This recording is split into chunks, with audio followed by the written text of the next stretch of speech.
bendiga, Dios les guarde, que la gracia del Señor y la paz del Señor esté en cada uno de ustedes. Oramos para que el Señor hoy obre en cada corazón. El Señor sabe qué estás viviendo y qué hay en lo profundo de tu corazón. Momentos difíciles, momentos de angustia, momentos aún de orgullo, de altivez, no sabemos, pero Dios todo lo tiene en control. Yo le invito a que vaya al libro de Colosenses.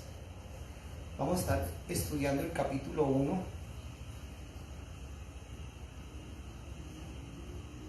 Colosenses 1.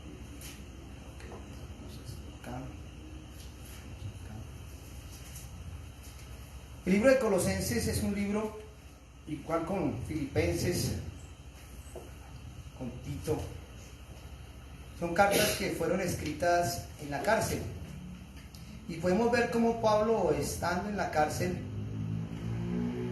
conquistó el mundo a lo que se refería en esa época, lo que era el Imperio Romano.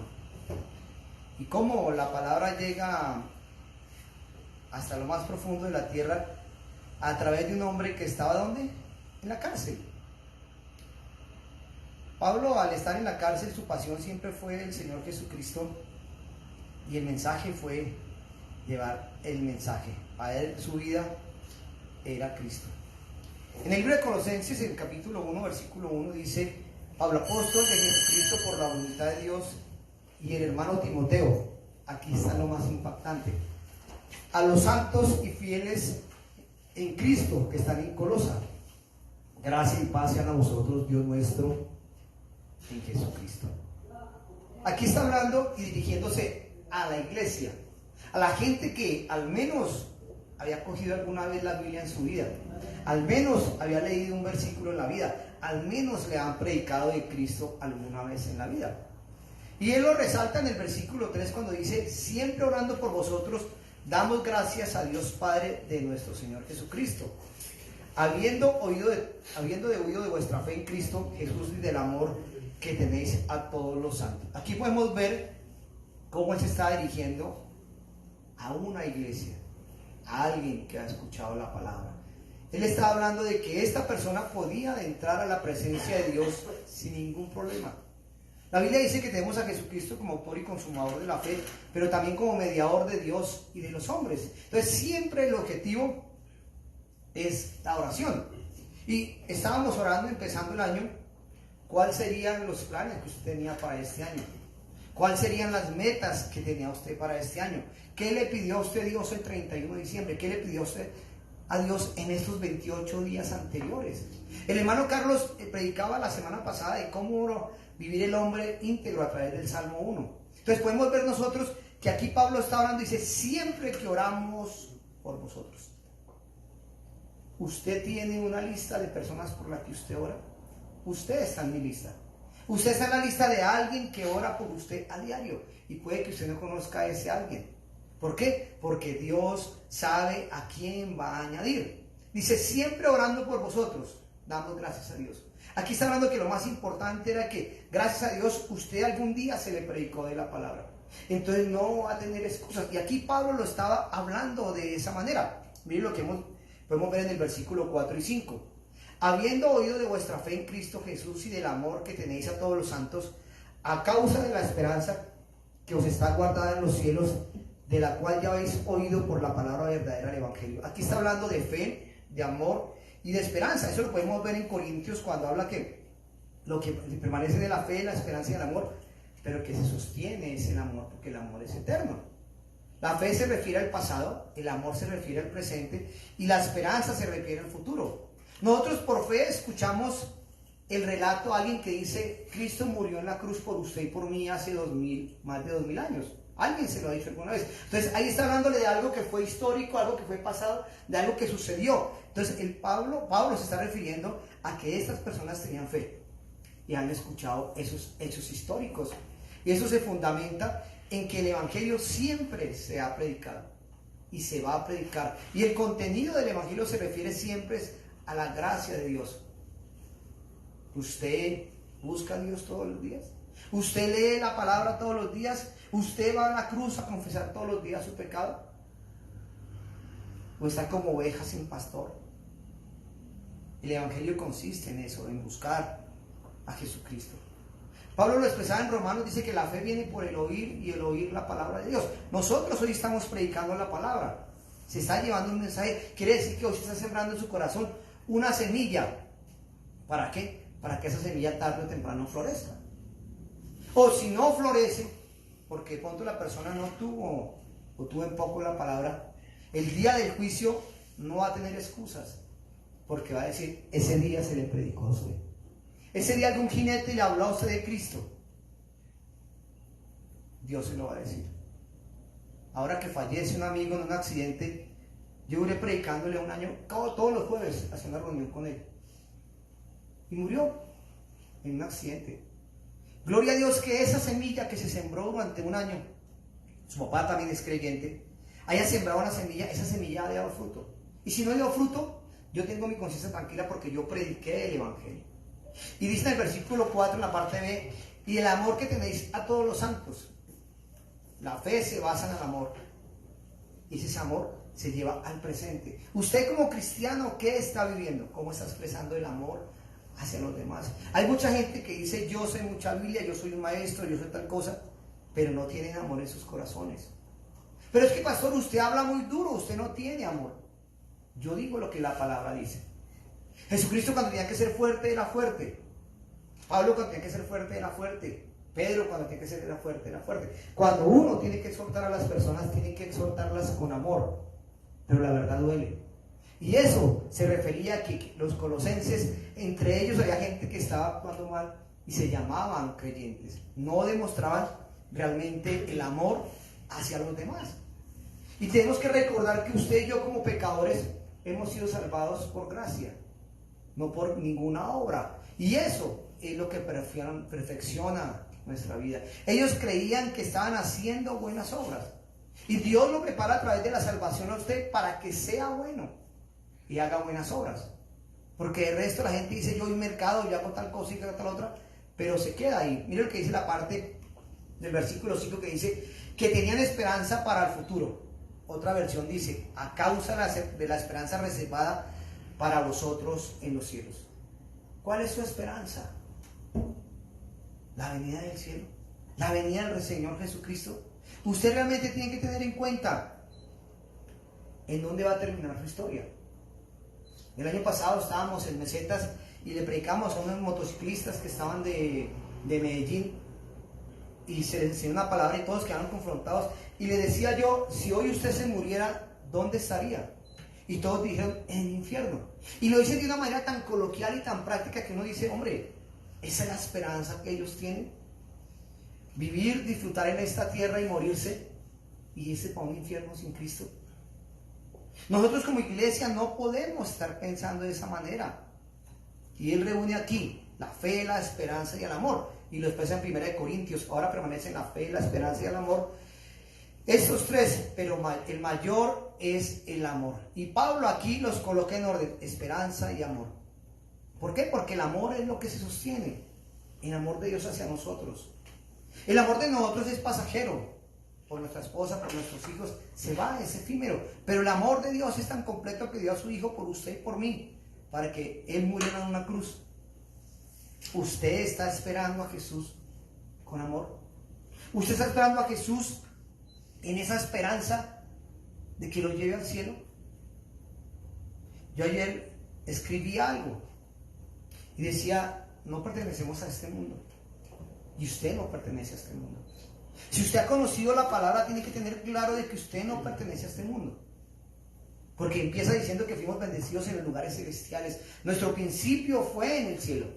Nuestro final tiene que ser en el cielo. Si usted no está cumpliendo ese propósito aquí, quiere decir que usted está mal. Hay un propósito de Dios para usted y para mí en esta tierra. Y tenemos que cumplirla. ¿Usted está esperando a Jesús con amor?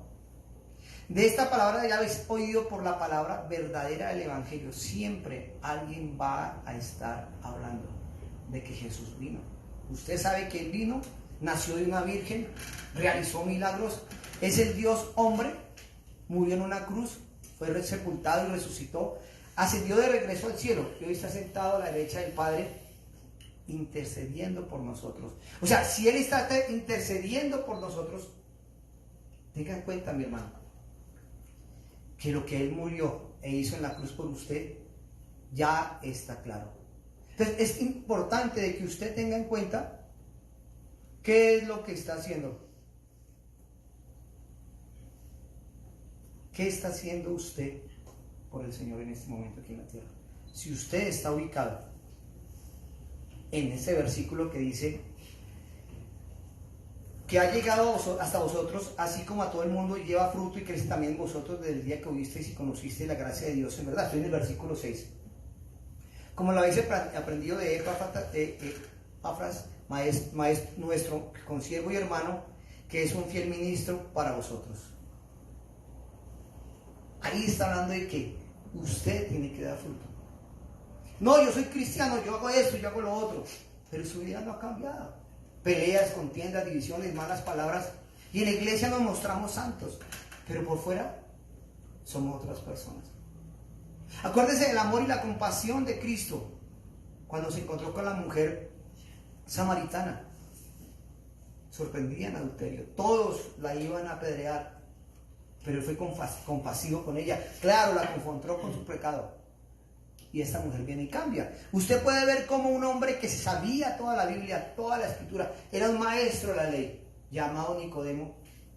Maestro, sabemos que todo lo que tú haces es porque Dios está contigo. O sea, él exaltó que él sabía y podía reconocer que Jesús tenía parte de Dios. O sea, él se puso por encima del saber de Dios. Pero Jesús lo confronta: tú siendo maestro de la ley, ¿no sabes que el que naciera de nuevo no puede ver el reino de los cielos? Ahí Jesucristo lo confronta con amor, y este después es uno de los discípulos más fieles que ha tenido el Señor. Versículo 8. Quien también nos ha declarado vuestro amor en el Espíritu. Aquí podemos ver cómo a través del Espíritu Santo el Señor es el que nos lleva la palabra y nos muestra el amor. Primero hacia Él, y reconocemos el amor de Él al dar a su Hijo y morir en la cruz por nosotros, y reconocer ese amor podemos compartirlo con los demás, pero solamente cuando estamos en comunión con el Espíritu Santo. Nadie o mucha gente habla de Dios, habla de Jesús, pero no lo conocen, solamente de bocas para afuera. ¿Usted realmente conoce a Jesús? ¿Está preparado que a través de que usted todos los días que lee la Biblia va conociendo algo más de su amor? Ahí está la diferencia. Mire lo que dice el versículo 9, que es lo más importante o más impactante de este capítulo. Acuérdense que en el 3 dice: siempre orando por vosotros damos gracias a Dios. Es un tipo de oración. Mire lo que dice en el versículo 9. Por lo cual también nosotros, desde el día que lo oímos, no cesamos de orar por vosotros y de pedir que seáis llenos del conocimiento de su voluntad en toda sabiduría e inteligencia espiritual. Tremendo, ¿no? Se lo leo en esta versión. Por lo cual también nosotros desde el día que lo oímos no cesamos de orar por vosotros y de pedir que seáis llenos del conocimiento de la voluntad en toda sabiduría e inteligencia espiritual. Mire la oración de Pablo por la iglesia. El mismo Dios poniendo a orar a su líder por sus ovejas. Señor, que Blanquita conozca más de Dios. Señor, que Giovanni conozca más de Dios. Que Carlitos conozca más de Dios.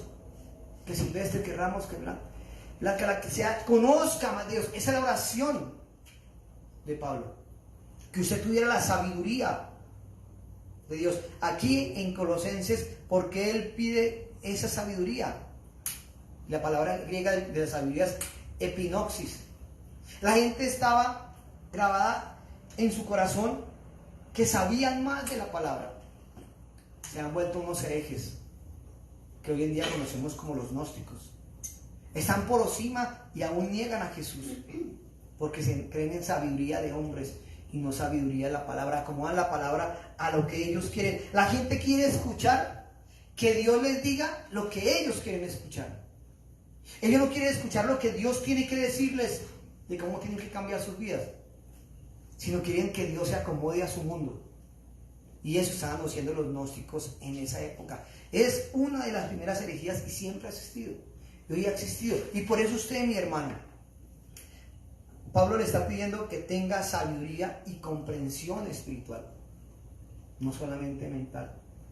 Cuando la palabra llega al corazón, es cuando la palabra sabiduría coge y abre su corazón y lo transforma. En una encuesta que se hizo finalizando el siglo pasado, el 82% de las personas dice que la escritura es la palabra de Dios literal e inspirada. O sea, están diciendo que la verdad. Pero la mitad de esa gente, si acaso lee la Biblia una vez al mes. A la otra mitad, la gente le pregunta y no sabe cómo se llaman los 4 evangelios. Y la otra mitad no sabe ni siquiera quién predicó el monte del sermón. Y otra gente dice, yo he leído la Biblia al menos una vez en la vida. Y muchos llamados cristianos no leen la Biblia. Por eso Pablo estaba llamando a la gente, tienen que estudiar, tienen que leer, tienen que capacitarse. Porque la sabiduría no es coger la Biblia y uy, me leí 20 hojas. Estoy leyendo más que el pastor. Estoy leyendo más que los hermanos. No, aquí se trata de que usted tenga sabiduría en el espíritu, inteligencia espiritual, conocimiento. Porque cuando usted conoce la palabra lo va a transformar. Miércoles estoy diciendo mentiras, voy a dejar la mentira. Miércoles estoy diciendo tal cosa, voy a dejar esto. Siempre la palabra la va a confrontar. Mire lo que dice el versículo 10. Así podréis andar como es digno del Señor, agradándole en todo, en toda buena obra, creciendo en el conocimiento de Dios. Si es lo que está diciendo, podemos andar como es digno del Señor. O sea, quiere decir que nuestra forma pasada cambió y empezamos a caminar como ¿qué? Como Cristo, agradándole en todo y llevando una buena obra y creciendo en el conocimiento de Dios. Ahí es lo que Pablo está pidiendo. Y también dice que tenemos que dar un buen fruto en toda buena obra. Por eso, mi hermano, hoy en día dicen, ¿qué clase de cristiano es usted? ¿Usted no es que va a tal iglesia? ¿Y por qué se comporta de esa manera? Entonces mucha gente prefiere guardar con la Biblia debajo del brazo, vienen a escondidas el domingo a la iglesia y entre semanas son otras personas, para que la gente no les diga nada. Y dice que para que demos fruto de buena obra. La Biblia dice que Jesús es la vid y nosotros somos los pámpanos. Nosotros somos los que tenemos que dar fruto, pero si permanecemos en Él. Si no permanecemos en Él, por tanto se va a secar esa vid. Después les dice, creciendo en el conocimiento de Dios. Él quería que creciéramos cada día buscando la palabra de Dios. Porque la palabra de Dios es la que nos lleva a manifestarnos cómo estamos viviendo y así crecer en la palabra de Dios. Si no crecemos en la palabra de Dios, hermanos, seguiremos siendo personas religiosas. Podemos hablar de Dios, de lo que sea, pero no tenemos a Cristo en el corazón. Y por ende no vamos a reflejarlo. Miren lo que dice el versículo 11. Estamos en Colosenses 1. Fortalecidos con todo poder conforme a la potencia de su gloria, obtendréis perseverancia y paciencia en gozo. Aquí está hablando que si nos fortalecemos en la palabra, vamos a tener ¿qué? Poder. La gloria de Dios manifestada en nosotros y obtendremos perseverancia, paciencia con gozo. No importa lo que se esté viviendo, Dios nos está fortaleciendo porque está produciendo en nosotros los frutos del Espíritu Santo. Y estos cristianos de Colosenses, usted y yo tenemos que ser fortalecidos en la palabra de Dios y tener la perseverancia y tener paciencia en toda situación. Decía alguien, ¿sería que este muchacho Dios sí lo cogería confesado? Yo no sé. No sé. Él venía para Bogotá, pero yo tengo mi conciencia tranquila que hasta el último día le prediqué a ese muchacho el evangelio. Una noche anterior hablé con él. Habíamos quedado de hacer un recorrido. Dije, cuando me entreguen la moto grande vamos a hacerlo. Y siempre había la forma de lanzar un versículo bíblico a su corazón. Siempre había el objetivo. Él se quedó sin hacer una ruta, yo ya la hice. Él partió una ruta, con Cristo o sin Cristo, yo no lo sé. Pero yo tengo que prepararme todavía a seguir caminando en esta tierra. Porque estamos en este mundo, pero no somos de este mundo. Jesús lo decía por los apóstoles, oro por los que están en el mundo, pero que no son de qué, de este mundo. Usted y yo no somos de este mundo, mis hermanos. Podemos ser motociclistas, ingenieros, panaderos, peluqueros, lo que sea, porque eso es parte del propósito. Pero no pertenecemos a este mundo. Nuestra ciudadanía está en el cielo, en la patria celestial, la Nueva Jerusalén, al lado de Cristo. Ahí es donde está la diferencia, mi hermano, de que usted tiene, como decía el versículo 10, para que andéis como es digno del Señor, agradándolo en todo. No en un 50%, sino agradándolo en todo. Que usted pueda revisar su corazón, si está dando ese fruto, lo está agradando en todo, y está haciendo la buena obra, y creciendo en el conocimiento de Dios. Versículo 12. Dando gracias al Padre que nos hizo aptos para participar de la herencia de los santos en luz. Aquí Pablo empieza a dar gracias por todos nosotros. Y todas nuestras oraciones deberían ser de gracias. ¿Cómo empieza esta oración? ¿En queja? ¿En problema? ¿En el espíritu? ¿O está orando en la carne, en sus problemas? La carne no va a dejar que usted ore, la carne no va a dejar que usted sea agradecido. La carne solamente lo va a llevar a que usted se queje. Cuando me entero de la muerte de este muchacho, estaba haciendo otra función, yo quedé bloqueado. La persona que me llamó lo expresó de una manera, dije, tranquilo hermano, cálmese por aquí, por allá. Pero después de que colgué, un choque de emociones llegaron a mi corazón. Yo a ese muchacho lo vi crecer. Él hace muchos años, pero muchos años atrás decía, yo algún día tendré una moto como esta. Ese va a ser mi sueño. Y tuvo diferentes motos hasta que llegó hasta la última. Pero fui ejemplo al menos en eso. De conquistar un sueño, una moto. Pero también fui ejemplo como cristiano para él. Hasta el último momento. Pero si está en el cielo o no está en el cielo, eso solamente le compete al Señor, no a mí. Yo no fui llamado a juzgar si mi hermano hizo o no hizo la tarea. Pero yo como cristiano sí hice mi tarea. Yo llevé el mensaje de salvación. Hasta el último momento. Hoy le está recalcando a usted en el último momento el mensaje de salvación, la promesa que Dios tiene para usted, siempre y cuando usted se someta a la voluntad de Dios. Dios quiere que usted crea en sus promesas, porque sus promesas son verdaderas, son ciertas, no son falsas. Versículo 13. Mire lo bonito de esto. Él nos ha librado del poder de las tinieblas y nos ha trasladado al reino de su amado Hijo. Aquí Pablo estaba agradecido porque nos liberó del poder de Satanás. Fuimos redimidos del poder del enemigo y fuimos justificados por la muerte de Cristo. Yo le hago una pregunta. Estábamos muertos en nuestros delitos y pecados, pero dice que nos trasladó al reino de su Hijo. Al reino de su Hijo. La Biblia se lo dijo, el Señor se lo dijo a Nicodemo. No puedes ver el reino de los cielos si no naces de nuevo. El reino de los cielos empieza aquí en la tierra cuando usted ve la presencia de Dios en fe y al Espíritu Santo obrando en su corazón y empieza a ver la gloria de Dios aquí en la tierra, en milagros, prodigios y maravillas. Pero si no lo ha visto, mi hermano, está fregado. Usted tiene que dar un fruto, no se tiene que seguir siendo el mismo de antes. Es que yo soy. No, usted era. Porque si usted no es nueva criatura.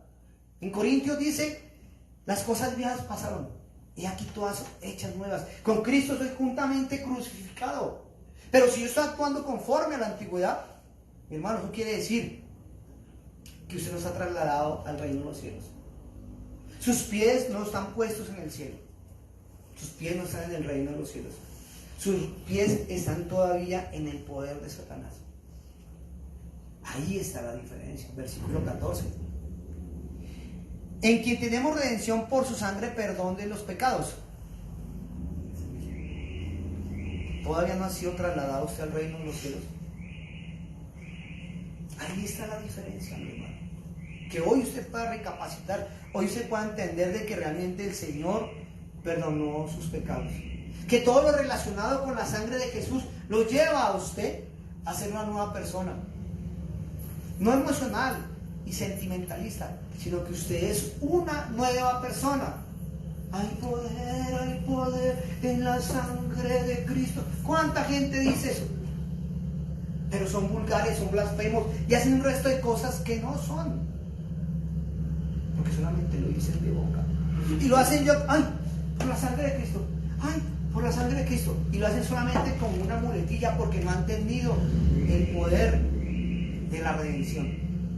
Y hoy Cristo está sentado en la derecha del Padre para podernos liberar de la esclavitud del pecado. Él murió por usted y por mí, mi hermano.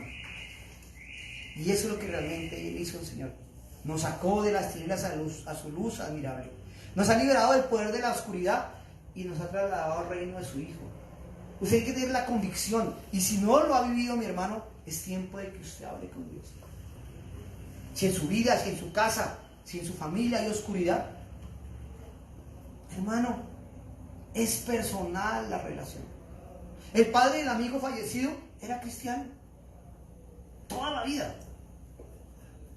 El hijo no se convirtió, pero puede que en el último momento, 1 hora antes, 2 horas antes, haya hablado con Dios.